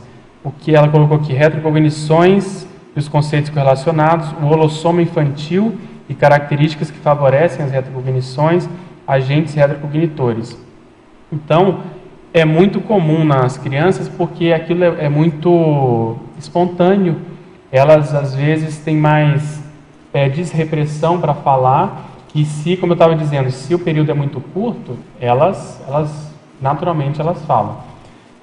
Eu tive contato indireto, né, à distância, com um caso de uma criança que tinha vindo do período da guerra, da Segunda Guerra Mundial. E ela ficou traumatizada com o processo dos aviões, por causa do bombardeio de aviões. Então, sempre que ela via um avião passar na vida atual, ela corria para debaixo da mesa, como se fosse do abrigo ali. Ela tinha esse reflexo, e aí, estudando o caso, vendo a família e outras coisas que ela manifestou, se identificou que ela deve ter participado dessa condição, né, da Segunda Guerra. Então, é o mesmo mecanismo, são as mesmas leis parafisiológicas, só que é de um lado ou do outro. O que eu não sei ainda, eu estou até revendo, porque a gente parte do princípio que, se a consciência é muito lúcida, extrafisicamente ela supera, né, esses traumas. Vamos supor, a pessoa dessomou com um tiro e aquilo às vezes pegou o coração, mas extrafisicamente, se ela está bem, aquilo não vai manifestar, ela vai superar. Mas eu não sei, por exemplo, na ressoma, mesmo essa consciência, dependendo do nível de lucidez dela, aquilo às vezes pode ficar de algum modo no holossoma, ou no nível inconsciente, ou de algum modo ainda não totalmente superado, dependendo de como foi aquilo, e ela pode ter alguma tendência cardiológica, alguma coisa assim. Então, o espectro de doença deve ir desde doenças bem congênitas, por exemplo, eu vejo muito, eu faço muito ultrassom de gestante, os fetos com problema no coração já, então já nasce com problema no coração, até pessoas que vão desenvolver uma doença no coração depois, ou tem só um sopro, tem uma coisa que não tem tanta expressão. Mas, às vezes, você sabe que teve algum processo desse no passado envolvendo o coração. E às vezes pode nem sequer se manifestar em termos genéticos ou fisiológicos. Não é? Pode ficar só no cardiochakra, por exemplo. Sim, há casos, por exemplo, pessoas que vão fazer uma massagem e a massagem num determinado ponto despoleta uma retrocognição. Perfeito. Ali tem aquela memória, né, que fica como se fosse encapsulada. E se você toca literalmente, ou aquilo é estimulado de algum modo, aquilo desencadeia uma retrocognição explícita que ela lembra, ou implícita, que ela tem alguma reação física, não é? Física inexplicável, assim, teoricamente inexplicável nesse corpo. Né? Pedro, só uma pergunta na linha do que o Alexandre falou. A pessoa que lidou, ela teve um nível baratrosférico extremamente forte. Esteve super envolvida com ditadura, guerra, pintou e bordou, cortou a cabeça de alguns milhares aí. O nível que ela vai ter que superar quando ela chegar aqui na dimensão vai ser grande, porque ela vai ter tendência a ter problema do coração e N outros problemas voltados a isso devido ao passado, que ela trouxe todo mundo, né? Então, tem que exigir um nível maior de macrosoma, de autossuperação. Não, aí depende, porque às vezes essa pessoa teve pode ter, aí não vou generalizar. Claro. Mas às vezes, vamos supor que ela tirou muito, foi quase um genocida, ela, se ainda não está no caso de transmigração, ela pode ter às vezes várias tentativas de ressomar e não conseguir, ela passar por vários abortos, porque a desorganização lopensênica dela é tão grande que ela tentam ajudar, mas ela é abortada ou ela nasce com doença congênita fatal, que um natimorto, e ela vai tendo vida assim que isso vai depurando até ter o mínimo de condições para ela conseguir, vamos dizer assim, renascer. Aí só que com 5 anos ela tem uma doença grave que é descoberta e vai, com 10, com 15, enfim.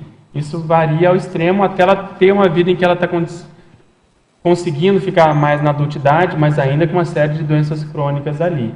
Eu sempre fui implicado com a questão dos órgãos. Por que é naquele órgão e não é em outro? Isso deve ter uma razão de ser também. Essa paciente que eu falei dos rins, o outro é com coisa na cabeça, o outro é uma tendência na pele, o outro é não sei o quê. Isso deve ter uma repercussão e às vezes a gente aqui só está vendo a ponta do iceberg. Ali já a pessoa já depurou tanta coisa, que já passou por debaixo da ponte, que a gente não tem noção. Mas em geral tem um órgão, vamos dizer assim, alvo. Beleza, obrigado. Pedro, e quanto ao temperamento? Porque o temperamento é algo mais assim de bicho, né? Porque quando acontece, você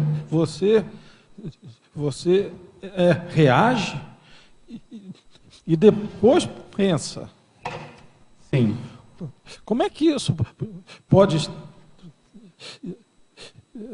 vir atrelado ao conjunto da nova face, ao seu processo todo de resgate?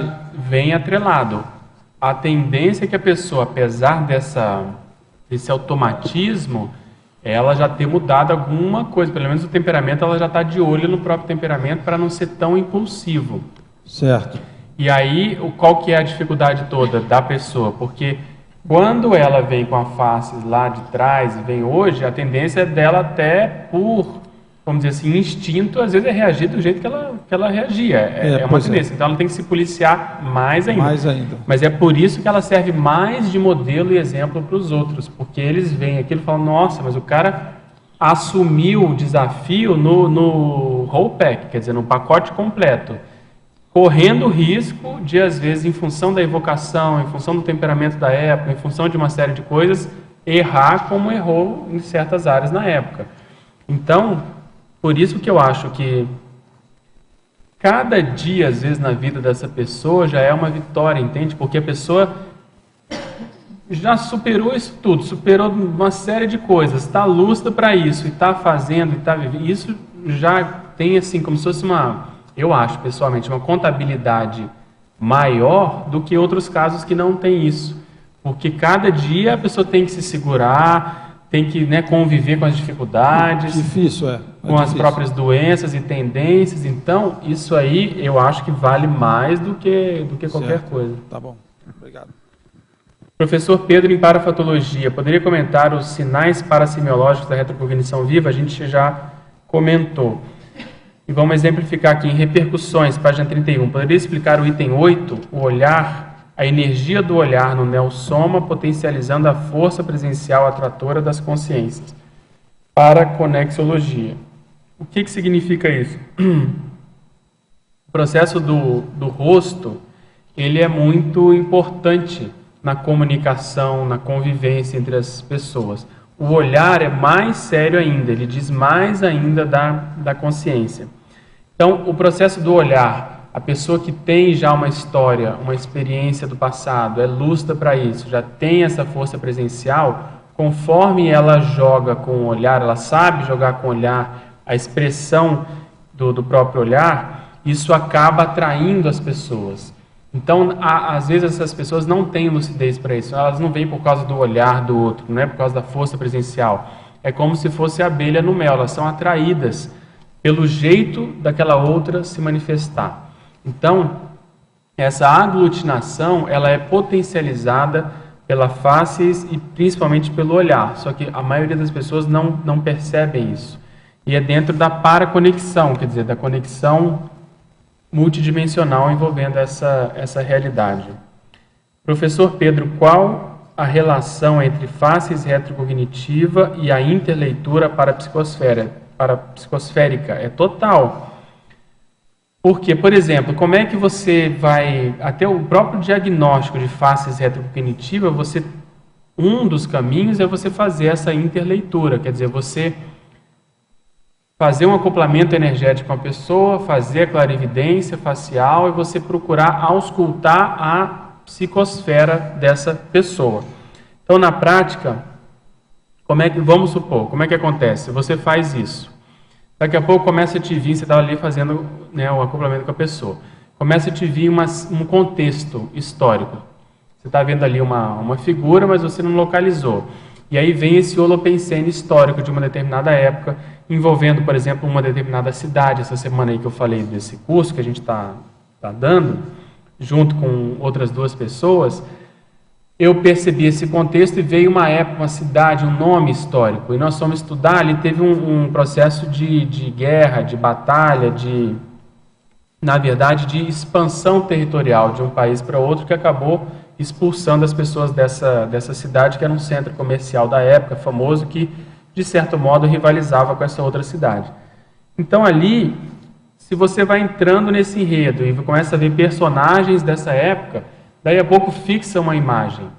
Se você pega essa imagem e vê na história e localiza essa imagem, você vai ter justamente isso, esse processo de faces retrocognitiva a partir da interleitura psicosférica. Só que, quando acontece, obviamente, desse personagem histórico ser a própria pessoa, ser alguém que você conhece, que tem a cara dessa outra, aí você vai estar em cima do lance diagnosticando a faces retrocognitiva. Em outras palavras, para se diagnosticar a faces retrocognitiva, tem que ter muito parapsiquismo e também muita leitura histórica, muito conhecimento histórico. Porque se você não conhece que existiu, né, a fulana de tal, daquele jeito, como é que você vai saber que isso foi uma retrovida da pessoa? Em geral, não é difícil. Você é descendente de árabes ou já teve retrocognição de vida como árabe? Pouca coisa, assim.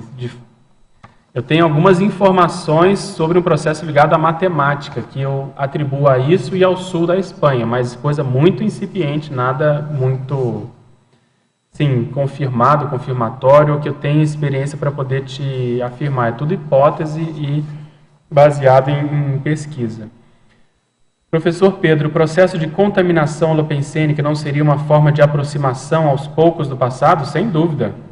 Por exemplo, no caso de uma consciência estar retomando o trabalho assistencial da retrovida, sem dúvida, você está sentindo o cheiro daquele seu grupo, daquelas pessoas. É positivo. O único cuidado é você não tomar A por B, né? Como foi o caso anterior. Então tem que ter muito cuidado justamente para a pessoa não se iludir. Eu acho que dentro dessas pesquisas, uma das conclusões que a gente vem chegando é o seguinte, acho que eu já até comentei aqui, mais sério até do que saber quem foi direitinho, que é muito importante, muito sério, só da pessoa fazer isso, saber essa aproximação com o grupo, saber de que época, saber de quem que você está falando, saber aonde que você estava envolvido, isso já é muita coisa, já é meio caminho andado, em termos de PROEX já vale demais. Mas, obviamente, que o ideal é se tentar localizar, fazer essa localização da personalidade, sim, da própria personalidade. Então, eu quero dizer, não menospreze a condição de você já saber do grupo, de já ter essa informação, né? Isso já é muito sério. Professor Pedro, você acha que seja possível do rei Davi ter sido Hitler? Isso, o Espiritismo fala muito nisso, né? Eu acho que eles são muito parecidos em muitíssimos pontos, tanto em aparência quanto em personalidade. Eu acho possível, mas me falta conhecimento, cognição para poder dar uma opinião balizada. É uma possibilidade, uma probabilidade, muitos admitem isso como sendo fato. Eu não tenho nenhuma informação além disso para poder confirmar. Professor Pedro, como posso catalisar a recuperação de memórias de uma vida, uma vez que a personalidade estudada não teve biografias escritas? Isso é muito comum, né? No meu caso, já procurei as pessoas envolvidas no contexto, mas devido à religiosidade, as referências que restaram da personalidade estudada foram muito deturpadas pelo comocionalismo religioso. É aquilo que eu estava comentando. Se você já sabe o grupo, né, do qual essa pessoa fazia parte, essa personalidade, já é o que importa para você trabalhar hoje. Porque você vai pegar o contexto, o que eles faziam e tentar melhorar isso. Se for o caso, dizer o que disse errado. Se tinha alguma coisa que pudesse ser aproveitado, melhorar com as verpons da Conscienciologia, escrever sobre isso, é mais importante do que querer saber a própria personalidade. Até porque a maioria, em tese, a gente não vai encontrar, porque são coisas antigas, são coisas que às vezes a gente era secundário no contexto, não teve tanto registro, mas só de saber assim, a mensagem da retrocognição é que é o mais importante. E você tentar ver hoje, comparar. Se naquela retrocognição a época era mais ou menos, vamos supor, Idade Média, começo dessa era, você tentar localizar e você comparar o seu processo atual. A gente vê, uma das conclusões é que a gente não muda tanto assim.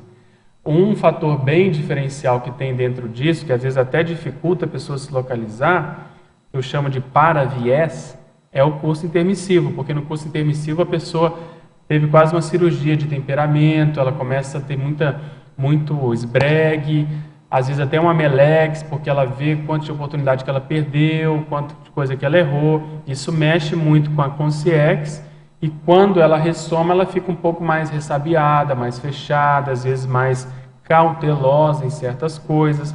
E aí, quando ela vai olhar no passado, às vezes ela tem essa dificuldade de se localizar, porque o temperamento não bate tanto a priori, né, a princípio. Então, isso é um fato que a gente tem que lidar com isso, mas eu, se fosse você, iria pelo processo da mensagem. O que significa você saber disso hoje e o que você está colocando em prática dessa condição? O que você está escrevendo sobre isso? Ou contra aquilo do passado, no sentido de que você eventualmente defendeu uma ideia que não era melhor, alguma coisa nesse sentido. Ok? Então, pessoal, só para passar limpo aqui, a gente vai ter esse curso Retrocognições da Infância, dia 7 de março, com a professora Rita Savaia. É das 3 às 6 horas, é um mini curso temático sobre retrocognições na infância.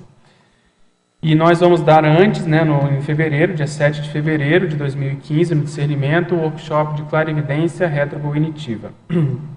Na verdade, a ideia aqui é fazer um exercício do crescendo clarividência facial, pangrafia seriexológica. Existem determinadas experiências que a gente tem que às vezes valem muito em termos de conhecimento. Às vezes essa experiência vale mais do que toda uma biblioteca que a gente possa eventualmente ter ido, porque você está vivenciando aquela condição. Então, por isso que a gente vai insistir muito nessas atividades de clarividência retrocognitiva, para a gente tentar ter mais esses dados. Né? Pedro, pois não. Na tua listagem da página 31, repercussões, eu queria que você falasse mais, a gente conhece a TENEPS, mas se você se você pode estabelecer um rapport entre o item 10, TENEPS, e as pesquisas, o quanto a TENEPS descortina os aspectos retrocognitivos, enquanto isso pode relacionar. A TENEPS ela tem muitas fases, né? Eu acho que quando, pelo menos no meu caso, quando ela está mais consolidada, de alguns anos para cá, tem duas frentes que eu procuro sempre ver, mas assim, ainda bem incipientes. Um é o processo de assistidos. Então, dependendo de contexto que eu esteja envolvido, por exemplo, às vezes eu vou dar um curso, vou dar um complementário, por exemplo, às vezes eu fui dar um complementário e na TENEPS apareceu um processo assistencial ligado a uma determinada pessoa. Na verdade, é um grupo, eram 3 irmãs que estavam fazendo o acoplamentário. E ali, no acoplamentário, antes da TENEPS, eu vi uma consciex ali assediando uma delas especificamente, né? E eles tiraram ela, eu vi na hora que eles afastaram. Eu registrei aquilo não teve nada de retrocognição. Na TENEPS eu fui começar a trabalhar e vi que aquele contexto voltou por causa dessa consciex. Aí trabalhou. Daqui a pouco eu tive uma projeção em que eu vi um processo de... não quero falar muito para não evocar, mas era uma condição assim, envolvendo a chegada numa praia, um navio, algumas pessoas se fazendo eram prisioneiras e aquela condição, e as pessoas tentando ajudar. E no contexto ali você tinha que fazer essa ajuda, sair por água, pelo navio, porque estava chegando um grupo muito maior que a gente não ia conseguir fazer, né? Mais ou menos o enredo era esse. E essa pessoa estava lá envolvida, ela era a prisioneira, né? Na verdade era uma moça. E ali foi feita assistência para muito mais gente e tal, a coisa continuou, eu trabalhei lá quase que a noite inteira, mas eu gravei essa condição do barco e da pressa de sair com o barco, e o barco estava com uma âncora, e você tinha que subir a âncora para você sair com o barco à vela na época e tal. Então aquilo me marcou, eu voltei e registrei a época, o país, a pessoa e essa correria toda, né? Quando chega no dia seguinte, isso o complementário ocorrendo, quando chega no dia seguinte teve o campo de manhã, quando chega à tarde para fazer o debate, essa pessoa que estava envolvida lá nesse rolo todo vem com uma camisa de âncora desse tamanho, laranja. Falei, gente, mas que loucura isso, que loucura isso. E ninguém sabia de nada, e eu também não podia falar nada, eu falei meio sem falar, entende? Então, a TENEPS ela pode ser utilizada para essas condições de assistência, e toda assistência mais profunda tem uma base retrocognitiva. A gente parte desse pressuposto. Se você está ali, se você tem, por exemplo, tem um assédio, aquele assédio tem uma base retrocognitiva, a pessoa está reivindicando alguma coisa do passado. Então, se você consegue entrar com parapsiquismo para ajudar, seu foco não é retrocognição, seu foco é aquela assistência. Mas se você tem a atenção dividida, na hora que você está ali atuando, você começa a pescar essas nuances retrocognitivas, esses detalhes do passado que é a causa daquilo tudo, entende? Então você vê que às vezes tem muita brasa embaixo daquele processo ali, tem muita coisa que originou aquele conflito. Já falou sobre a sincronicidade, eu fico pensando até no processo de cores, determinado grupo, uma vez você deu um exemplo, às vezes tem aquilo que você está estudando, uma projeção com aquela cor e a pessoa está usando a camisa, então tem um vínculo. Então, as sincronicidades podem ser, vamos dizer assim, de níveis e níveis, né? Elas chegam num nível muito impactante em certas coisas, então, e às vezes a gente não pode falar porque vai expor o caso, a pessoa, né? Mas eu acho que quanto mais a pessoa se envolve com a assistência, mais ela tem, entre aspas, esse benefício de ter a cognição do que tá acontecendo, até para ela poder ajudar mais aquelas pessoas, né? Ok, obrigada. Ok? Pessoal, queria agradecer a vocês, as perguntas, os teletertulianos também, e chamar os nossos comerciais, por favor. Obrigado. As pontuações da tertúlia de hoje são 21 assinaturas no livro de presença, 10 perguntas presenciais e 32 perguntas respondidas online. Hoje nós temos 2 recados, a Nilma com Acomplementarium e a Rosemary Vitoriano com Ateneu Serenológico. Boa tarde. O CAEC convida você para o acoplamentário da próxima semana, de 6 a 8 de fevereiro.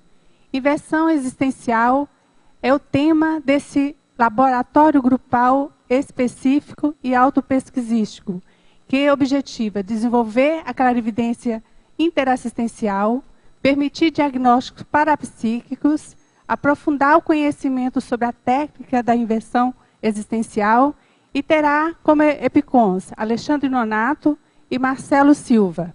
As inscrições e informações na recepção do CAEC. Telefone 3525-2652. Obrigada.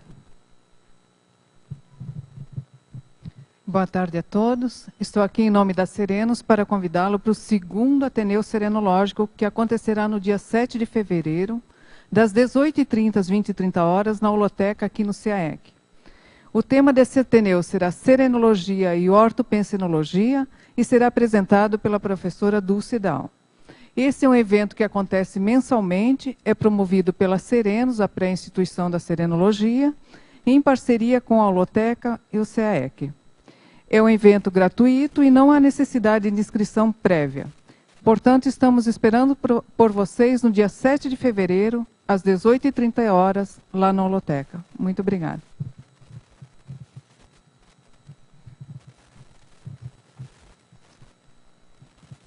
Para amanhã, teremos o verbete Interação Monitoria Intrafísica para Segurança, especialidade para Profilaxiologia, e a verbetógrafa Neida Cardoso. Muito obrigado e boa tarde a todos.